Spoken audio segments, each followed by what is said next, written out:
Quels résultats peut-on attendre de ces médicaments? D'abord, il n'y a pas un effet immédiat, dans la minute. Il est important de savoir que les inhibiteurs de la phosphodiestérase 5 n'agissent pas de suite, immédiatement. Ils ne vont rendre possible une érection qu'après un minimum de 20 à 30 minutes. Ils ne sont efficaces, surtout, que lorsqu'il y a présence d'une stimulation sexuelle. Ce sont des médicaments efficaces. Ils sont même très efficaces, puisque on estime qu'un rapport sexuel peut être obtenu dans 75% des cas, voire plus. Ces médicaments sont un peu moins efficaces, mais vraiment un peu moins, en cas de diabète ou de troubles de l'érection, par contre, dû à une opération de la prostate.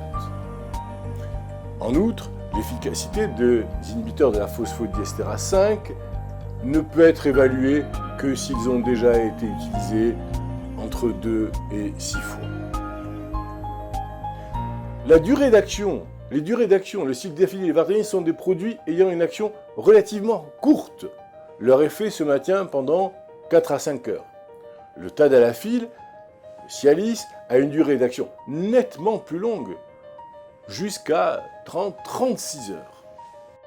Existe-t-il des contre-indications concernant l'usage de ces médicaments?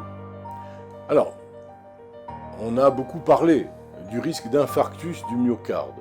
Il n'est pas accru en fait par l'utilisation des inhibiteurs de la phosphodiestérase 5, ni par l'activité sexuelle. De nombreuses études ont été faites. L'utilisation de ces médicaments, par contre, est contre-indiquée formellement lors de la prise de certains types de médicaments qui sont les dérivés nitrés.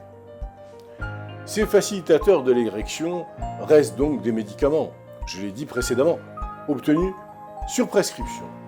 Il ne faut pas les utiliser ainsi par hasard ou en empruntant à un ami ou à un membre de la famille. Mais il faut vraiment le faire sur avis et sur prescription de votre médecin.